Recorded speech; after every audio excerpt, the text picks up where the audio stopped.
Hi hello everyone. आज हम देखेंगे करंट अफेयर्स जो कि हमारे जुडिशरी के लिए इम्पोर्टेंट है फ्रॉम आवर एग्जाम पर्सपेक्टिव। ठीक है। तो सबसे पहले हम देखते हैं कि क्या क्या चीज़ें हुई हैं और उनको फिर डिटेल में डिस्कस करते हैं कि क्या क्या चीज़ें हैं हमारे सामने। सबसे पहली चीज़ जो आती है वो क्या है? Power ministry publish new rules notified to ensure sustainability. अब जो हमारे इंडिया की पावर मिनिस्ट्री है, इन्होंने न्यू रूल्स इस्टेब्लिश किए हैं। ठीक है, ये क्यों किया है इन्होंने? ताकि सस्टेनेबिलिटी आए, मतलब कि जो प्रेजेंट जनरेशन है उसके साथ फ्यूचर जनरेशन का भी ध्यान रखा जाए। ठीक है, तो उसके लिए किए हैं। तो देखो इसके अंदर क्या हुआ है। New rules will also ease the financial stress of various stakeholders. इससे क्या होगा, जो अलग अलग स्टेक होल्डर्स हैं, स्टेक होल्डर्स कौन होते हैं? अलग अलग लोग जिनका इंटरेस्ट इन्वॉल्व होता है किसी भी चीज़ में, जैसे इन्वेस्टर्स हो गए, उसके बाद गवर्नमेंट हो गई, कंज्यूमर्स हो गए। ऐसे बहुत सारे लोग होते हैं जिनका इंटरेस्ट इन्वॉल्व होता है उसके अंदर। शेयर होल्डर्स हो गए, बहुत सारे लोग होते हैं, इन सबको हम क्या बोलते हैं? स्टेक होल्डर बोलते हैं। तो ये जो नए रूल्स हमारी मिनिस्ट्री लेके आई है, पावर मिनिस्ट्री, इलेक्ट्रिसिटी एक्ट के अंदर, इसके अंदर न्यू रूल्स इंट्रोड्यूस किए हैं। जो इलेक्ट्रिसिटी एक्ट 2003 है उसके अंदर कुछ न्यू रूल्स इंट्रोड्यूस किए हैं। इससे क्या होगा, जितने भी स्टेक होल्डर्स हैं ना, उनके लिए क्या होगा? ईज होगा, उनके लिए ईजी हो जाएंगी चीज़ें। और उनका फाइनेंशियल स्ट्रेस भी कम होगा। क्यों? क्योंकि ये जो नए रूल्स आए हैं इसकी वजह से जो कॉस्ट वगैरह होती है, उनको जो रिकवर करना है वो ईजिली कर पाएंगे अब। It will also ensure timely recovery of cost. तो देखो, इससे टाइमली रिकवरी ऑफ कॉस्ट होगी तो सबसे इंपॉर्टेंट चीज़ क्या होती है? अगर किसी चीज़ की कॉस्ट निकल रही है तो उससे रिलेटेड जितने भी लोग होते हैं सबको बेनिफिट होता है। It will promote clean energy, और इससे ये जो रूल्स हैं ये क्या प्रमोट करेंगे? क्लीन एनर्जी को प्रमोट करेंगे, ताकि सस्टेनेबिलिटी हो, फ्यूचर जनरेशन के लिए भी आगे हम ग्रोथ कर पाए। And meet commitment made by India toward the climate change. और जो हमने क्लाइमेट चेंज के लिए कमिटमेंट किए हैं हम उसको पूरा कर पाए। हमने बहुत सारे इस तरीके के कमिटमेंट्स किए हैं कि हम 2030 तक इतनी जनरेशन करेंगे, इतना गीगावाट्स प्रोड्यूस करेंगे, या इस तरीके के जो कमिटमेंट्स हैं हम उनको पूरा करने के लिए कैपेबल हो जाएंगे। देन क्या कंसर्न्स थे कि हमने ये रूल्स लेके आए? तो हमारे क्या कन्वर्स थे? Investors and other stakeholders across the power sector had been concerned about the timely recovery of cost. तो सबसे मेन प्रॉब्लम जितने भी स्टेक होल्डर्स थे उनको क्या थी? कि जो कॉस्ट थी एनर्जी सेक्टर के अंदर या पावर सेक्टर के अंदर, वो निकल नहीं रही थी, वो रिकवर नहीं हो पा रही थी, due to change in law and curtailment of renewable power, इन रीजंस की वजह से। तो अब यहाँ पे क्या किया गया, जो इलेक्ट्रिसिटी एक्ट 2003 है, जो हमारे पूरे कंट्री के अंदर इलेक्ट्रिसिटी से रिलेटेड लॉस को कंट्रोल करता है, तो वहाँ पे ministry has notified new rules. तो अब मिनिस्ट्री जो है नए रूल्स ले आई। इसी के अंदर जो इलेक्ट्रिसिटी एक्ट जैसे पावर देता है, डेलीगेशन करता है, तो वहाँ पे न्यू रूल्स दिए गए हैं लेके आने की। They are in the interest of electricity consumers. तो जितने भी इलेक्ट्रिसिटी कंज्यूमर्स हैं उनके इंटरेस्ट के अंदर है, और जितने और स्टेक होल्डर है, जितने भी लोगों का इंटरेस्ट इन्वॉल्व है उसके अंदर, सबके इंटरेस्ट के अंदर है। तो दो न्यू रूल्स आया। पहला कौन सा आया? Electricity timely recovery of cost due to change in law rules 2021। पहला रूल ये आया है। दूसरा कौन सा आया है? Electricity promotion of generation from renewable source of energy by addressing must run and other matters, rules 2021। तो ये दो रूल्स आए हैं इस ईयर के अंदर जो अब एप्लीकेबल होंगे। As per ministry, timely recovery of cost because of change in law is important because investment in the power sector depends on timely payments। तो ये क्यों ज़रूरी थी? ताकि हम कॉस्ट अपनी जो है रिकवर कर पाएँ। और ये इसलिए इंपॉर्टेंट है कॉस्ट को रिकवर करना, क्योंकि जो इन्वेस्टमेंट होती है पावर सेक्टर के अंदर वो एक बहुत इंपॉर्टेंट चीज़ होती है। और वो किसके ऊपर डिपेंड करती है? ताकि जो भी एक्सपेंसिव हुए हैं वो टाइमली उनकी पेमेंट मिल जाए, तो उसी के ऊपर डिपेंड करती है। इसलिए ये रूल्स लेके आए गए हैं ताकि पेमेंट जो है वो टाइमली मिल पाए। तो अब जो एनर्जी ट्रांजिशन है, जो चेंजेस आ रहे हैं एनर्जी फील्ड के अंदर, वो पूरे वर्ल्ड के अंदर हो रहे हैं। इंडिया ही नहीं, पूरे वर्ल्ड के अंदर हो रहे थे। तो इंडिया ने भी कुछ कमिटमेंट्स किए हैं, इंटरनेशनल कमिटमेंट की है, कि जैसे कि वो 175 गीगावाट तक प्रोड्यूस करेंगे रिन्यूएबल एनर्जी 2022 तक, एंड 450 गीगावाट करेंगे एनर्जी 2030 तक। तो अब इससे होगा क्या? ये जो न्यू रूल्स हैं ये हमें क्या हेल्प करेंगे? जो हमारी ये रिन्यूएबल एनर्जी है इसकी जनरेशन में हेल्प करेंगे इस गोल को अटेन करने के लिए। और जितने भी कंज्यूमर्स हैं उनको ग्रीन एंड क्लीन पावर मिल पाएगी, और हमारा जो है एनवायरनमेंट है वो हेल्दी हो पाएगा फ्यूचर जनरेशन के लिए। तो ये पहली चीज़ है जो हमारी मिनिस्ट्री ने न्यू रूल्स इंट्रोड्यूस किए हैं। Then we have second thing, COP26 Bangladesh to share climate prosperity plan. इसके अंदर क्या है? जो एक COP26 UN climate change conference की इस तरीके की एक मीटिंग होती है। ये कब से कब तक होती है? इस बार शेड्यूल हुई है 23 अक्टूबर से नवंबर 12 के अंदर। तो इसके अंदर जो बांग्लादेश है वो अपना क्लाइमेट प्रॉस्पेरिटी प्लान लेके आएगा। अच्छा, ये क्यों लेके आ रहा है क्लाइमेट प्रॉस्पेरिटी प्लान? इसके पीछे रीजन है, तो उसको हम देखते हैं। पहले देखते हैं, climate prosperity plan will be presented with the aim of mitigating the effects of global warming on economic development. तो जो भी ग्लोबल वार्मिंग के इफेक्ट हो रहे हैं हमारी डेवलपमेंट के ऊपर, इकोनॉमिक डेवलपमेंट के ऊपर, इसीलिए इन प्लान्स को इंट्रोड्यूस किया जा रहा है ताकि वो ना हो। Then this plan will also visualise boosting the renewable energy, और जो बांग्लादेश है या वैसे भी नॉर्मली, इससे क्या होगा कि वहां पे रिन्यूएबल एनर्जी बूस्ट होगी। Then it will make agriculture more resistant to climate shocks. तो ये जो जैसे कभी बाढ़ आ रही है, कभी बारिश आ रही है, तूफान आ रहा है, तो उससे एग्रीकल्चर को बचाया जाएगा। The plan also seeks to find solution in nature to challenge created by global warming. तो जो भी हमारे नेचर के अंदर चैलेंजेस आ रहे हैं ग्लोबल वार्मिंग के कारण, like restoring mangroves for protecting coast from cyclones. तो जो बांग्लादेश का एरिया है वो क्या है, कोस्टल एरिया है, तो वहाँ पे क्या है, सी लेवल बढ़ता रहता है, कम होता रहता है, तो ये ज़्यादा इस पे ऐसा प्लेस है जहाँ पे नेचुरल कैलेमिटीज आती हैं, तो उनको प्रोटेक्ट करने के लिए चेंजेस लेके आए जा रहे हैं। अब ये क्या है, COP26 क्या है? The South Asian nation Bangladesh will also encourage other vulnerable countries as well as drafting their own plans। तो यहाँ पे जो ये बांग्लादेश है, ये बाकी और सारी साउथ एशियन कंट्रीज को भी एनकरेज करेगा कि वो भी इस तरीके के वल्नरेबल जितनी कंट्रीज हैं उनको भी एनकरेज करेगा कि वो भी इस तरीके के प्लान्स बनाए, क्योंकि उस अगर वो भी करेंगे उसके आसपास की कंट्रीज इतनी वल्नरेबल है तो उसके ऊपर भी इफेक्ट आएगा। अब COP26 है कि ये 26th UN climate change conference है, जो कि 31 अक्टूबर से नवंबर 12 तक होनी है इन ग्लासगो, स्कॉटलैंड के अंदर जो है। In the conference the representative from more than 200 country will gather. यहाँ पे 200 से ज्यादा लोग आएंगे, discuss new targets to cut and curb the growth of emission which countries climate change. तो यहाँ पे जितने भी हमारी ये जो ग्रोथ रुक रही है और जितनी भी एमिशंस हो रही है, हीट प्रोड्यूस हो रही है हमारे एनवायरनमेंट के अंदर, तो उसके कारण जितने भी क्लाइमेट चेंजेस हो रहे हैं उनको रोकने की कोशिश करेंगे। अच्छा, बांग्लादेश ने क्यों प्लान लॉन्च किया है?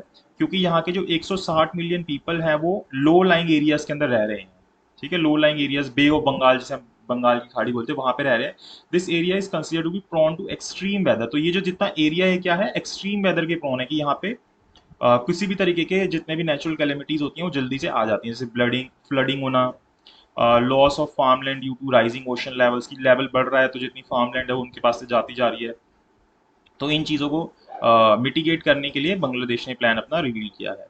तो अब अगर ये चेंजेस करेंगे तो इससे कैसे इकोनॉमी पे इम्पैक्ट आएगा बांग्लादेश की? जो बांग्लादेश है एक फास्टेस्ट ग्रोइंग इकोनॉमीज में से एक है एशिया की। उसकी जो जीडीपी थी वो 305 बिलियन थी 2019 में, जो कि 1972 के अंदर सिर्फ और सिर्फ 6.2 बिलियन थी। तो बहुत तेजी से ग्रोथ हुई है इसकी इकोनॉमी के अंदर। Some of the expert expect that GDP will double in size in 2030। तो एक्सपर्ट्स क्या कहते हैं कि ये जो अभी 305 पे है ना, 610 बिलियन तक पहुंच जाएंगे 2030 तक। लेकिन जो ये ट्रेंड है, अगर यहाँ पे क्लाइमेट चेंजेस आएंगे तो इसको वो रिवर्स कर सकते हैं कि ये जो इकोनॉमी है वो नहीं बढ़ पाएगी। तो ये जो पूरी कंट्री है ये किस चीज़ के रिस्क पे? डिस्प्लेसमेंट के रिस्क पे, कि पूरी खत्म ही हो जाएगी अगर यहाँ पे सी लेवल जो है बढ़ता जाएगा। Heat waves, severe flood, cyclones, इस तरह की चीज़ें आएंगी, तो इसलिए वो क्लाइमेट प्रॉस्पेरिटी प्लान लेके आ रहा है Bangladesh. Then Saudi green initiative forum, यहाँ पे क्या है, the forum was launch in Riyadh along with announcement of Saudi Arabia's new green objective. तो ये रियाद के अंदर इसको लॉन्च किया गया है, साथ ही साथ किस चीज़ का अनाउंसमेंट किया गया है कि न्यू ग्रीन ऑब्जेक्टिव का इन्होंने डिक्लेरेशन किया है सऊदी अरेबिया ने। तो ये जो फॉरम है, ठीक है, ये जो फॉरम जिसको लॉन्च किया गया है सऊदी ग्रीन इनिशिएटिव फोरम को, इसके अंदर क्या, इसका पर्पस क्या रहेगा? The forum will discuss environmental efforts made by Saudi Arabia with guests including international personalities and high profile government leaders. तो ये इन सब के साथ जितने भी इन्वायरमेंटल एफर्ट्स है उसके ऊपर डिस्कशन करेंगे कि कैसे उन चीज़ों को ठीक करना है, रोकना है। तो ये सारी चीज़ें ग्रीन इनिशिएटिव से ही आ रही है, इनका ऑब्जेक्टिव भी ग्रीन ऑब्जेक्टिव ही है। तो इस फोरम के अंदर Saudi Arabia also announce the road map of Saudi Arabia for protecting environment and confirming the climate change. तो क्या उनका रोड मैप होगा कि वो एनवायरनमेंट को कैसे प्रोटेक्ट करेंगे और क्लाइमेट चेंज को कैसे कन्फ्रंट करेंगे, उनका सामना कैसे करेंगे, तो ये सारी चीज़ें उन्होंने अनाउंस की है। Then it is an annual forum. तो ये एनुअल फोरम है, साल में एक बार मिलेंगे, which will serve as platform for launch of new environmental initiatives of the country. तो यहाँ पे जितने भी एनवायरमेंटल इनिशिएटिव्स होंगे वो लॉन्च किए जाएंगे, और जितने भी एनवायरमेंटल इनिशिएटिव्स पहले लिए गए होंगे उनको मॉनिटर किया जाएगा। इसके बाद इनिशिएटिव इन एनर्जी सेक्टर क्या लिया है? Saudi Arabia also launch initiative in the energy sector. These initiative would reduce carbon emission by 278 million ton. तो ये जो इनिशिएटिव लिया गया है इससे जो कार्बन एमिशन है वो 278 मिलियन टन तक कम हो जाएगा एनुअली बाय ईयर 2030। तो ये इनिशिएटिव्स एनर्जी सेक्टर के अंदर सऊदी अरेबिया ले रही है। Crown Prince also announced the accession of Saudi Arabia to the Global Methane Pledge. This pledge was launched with the aim of reducing methane emission across the globe by 30%। तो यहाँ पे इन्होंने Saudi Arabia ने global methane pledge भी लिया, जिसके अंदर वो जो भी उनका इस तरीके का एमिशन है, मिथेन एमिशन, वो ग्लोबली लेवल पे 30% तक लेस हो जाएगा। तो जो क्राउन प्रिंस है उन्होंने he also announce Saudi Arabia's intention for joining global ocean alliance. तो उन्होंने अपना ये इंटेंशन भी शो किया कि वो ग्लोबल ओशन अलायंस को से जुड़ना चाहते हैं। Sports for climate action agreement alliance of eliminate plastic waste in oceans and beaches as well as to establish global centre for sustainable tourism. तो वो अपने यहाँ पे इस तरीके का टूरिज्म भी डेवलप करना चाहते हैं और इन सारी चीज़ों से जुड़ना भी चाहते हैं। Saudi Arabia would also be joining non-profit foundation for exploring the seas and oceans। तो जितनी भी एनजीओज हैं जो इस चीज़ के लिए काम करती हैं, नॉन प्रॉफिट फाउंडेशंस होती हैं, उनसे भी जुड़ना चाहता है, जो कि सीज एंड ओशंस को एक्सप्लोर करती है। तो यानी कि एक तरीके से ग्रीन इनिशिएटिव ले रहे हैं, वो अर्थ को बचाने की तरफ चल रहे हैं। Then Middle East Green Initiative Summit, Saudi Arabia also look forward for joining Middle East Green Initiative Summit। तो इस तरीके की भी एक चीज़ करना चाहता है वो। It will be hosted with the aim of synergizing and coordinating efforts among countries to develop plans for reaching their target under Middle East Green Initiative। तो मतलब ये जो ग्रीन इनिशिएटिव है वो मिडिल ईस्ट में भी लेके आना चाहता है कि यहाँ से भी लोग जो है एक तरीके से अर्थ को बचाने की तरफ आगे बढ़े। देन कर्नाटका सेलिब्रेटेड कित्तूर रानी चेन्नम्मा जयंती। तो कर्नाटका ने ये सेलिब्रेट किया है किट्टूर रानी चेन्नम्मा जयंती। ये इंपॉर्टेंट है किट्टूर रानी चेन्नम्मा जयंती। ये भी एक फ्रीडम फाइटर ही थे किट्टूर रानी चेन्नम्मा जयंती, ये एक फीमेल फ्रीडम फाइटर थे। तो इनके बारे में हम देखते हैं। तो इनका जो था on the occasion of Karnataka chief minister Basavaraj S Bommai garland the statue of queen in Hubli in Dharwad district. तो इनका जो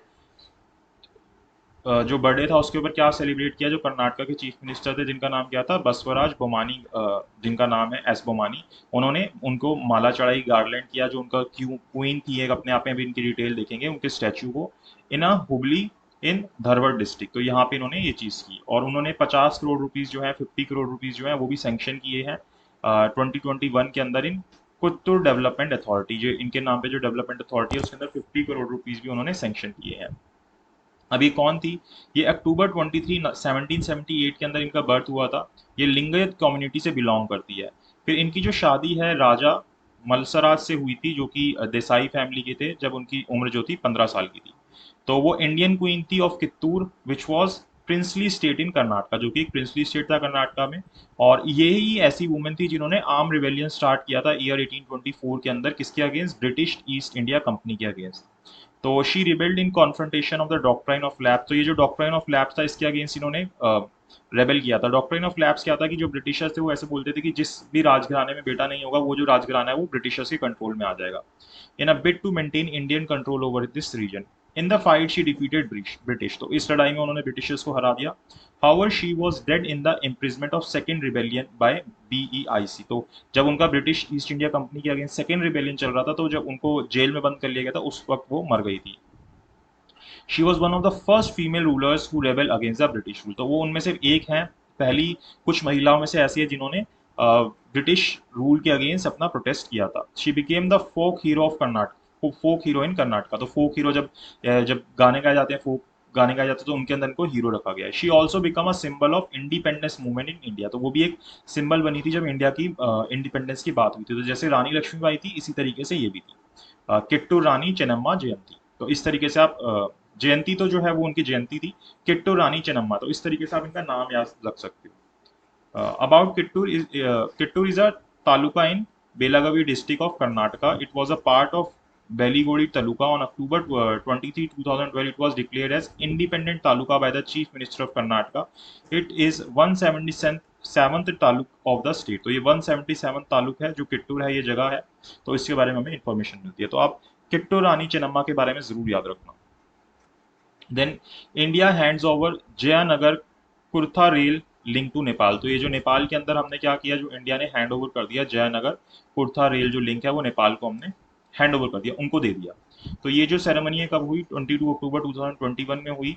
कौन प्रेजेंट था, जो एम्बेसडर थे नेपाल के Vinay M Kwatra, and Nepal minister of physical infrastructure and transport Renu Kumari Yadav, तो ये वहाँ पे प्रेजेंट थे। तो ये है क्या, जयनगर कत्थुर सेक्शन ऑफ रेल लिंक, ये है क्या, द जयनगर कथुरा section of rail link is a part of 68.7 kilometre Jayanagar Bijalpura Bardibas rail link. तो ये एक 68.7 किलोमीटर का रेल लिंक है। It was built under the grant assistant programme of Indian government, तो इसके अंदर असिस्टेंट जो है इंडियन गवर्नमेंट ने दी थी। Under the grant assistance of India gauge conversion 34.9 kilometre narrow gauge has been completed, तो इसके अंदर इतना ये जो गॉज था ये कंप्लीट किया गया। The project has completed at cost of 619 crore, तो इसके बाद 619 करोड़ का खर्चा आया। और इसके अंदर 5 स्टेशन हैं, नेमली जयानगर, खजूरी, इनारवा, बेदेही एंड कुर्था नियर जनकपुर इन नेपाल, नेपाल के पास में है। जनकपुर जो है नेपाल के अंदर, उसके पास के अंदर है। The highest fare will be likely to be ₹70, तो सबसे जो महंगा किराया इसके अंदर होगा वो कितना होगा, 70 रुपये होगा for general class and 300 for AC for the entire journey. पूरी की पूरी जर्नी अगर आप करोगे तो 70 रुपये जो है जनरल क्लास के लिए और 300 रुपये एसी क्लास के लिए देने पड़ेंगे। The rail will run at 100 kilometre per hour and the distance will be covered in 23 minutes, तो इतनी तेज स्पीड से चलेगा, 115 किलोमीटर पर आवर की स्पीड से चलेगा और ये अपना डिस्टेंस 23 मिनट में कवर कर लेंगे। तो इसका सिग्निफिकेंस क्या है, this operationalise cross border link is likely to enhance the trade and commerce activities, तो इससे mainly trade and commerce activities बढ़ेंगी। It will also enhance people to people linkage between the both the countries, तो दोनों country में, India और नेपाल के अंदर जो पीपल टू पीपल लिंकेज है ये भी तेजी से बढ़ेगी।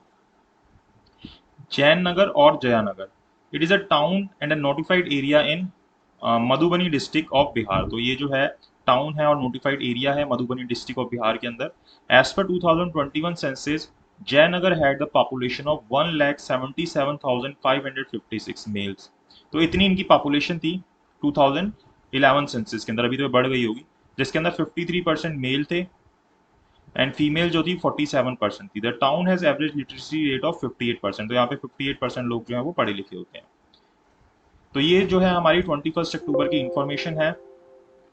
इसके अलावा मैं आपको थोड़ी सी इन्फॉर्मेशन और दे दूं कि आप जुडिशरी की प्रिपरेशन के लिए अनअकैडमी के प्लेटफॉर्म को ज्वाइन कर सकते हो, वहाँ पे हम प्रिपरेशन करते हैं इन डिटेल। तो अगर आप मेरा कोड यूज़ करोगे कुशांक 10, तो आपको 10% ऑफ मिल जाएगा, ठीक है। Then you can compete with thousand of aspirant and stand out from the crowd.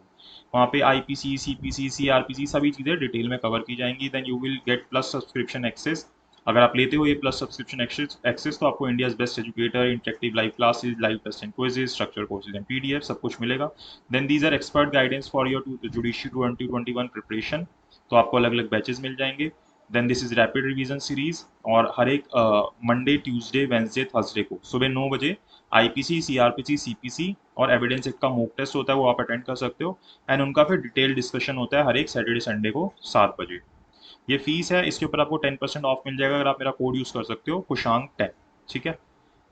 तो ये सब मैंने आपको इन्फॉर्मेशन देनी थी। आई होप आपको टॉपिक जो है समझ आया होगा करंट अफेयर का। अगर आपको अच्छा लगा तो लाइक कीजिएगा, शेयर कीजिएगा एंड चैनल को सब्सक्राइब जरूर कीजिएगा।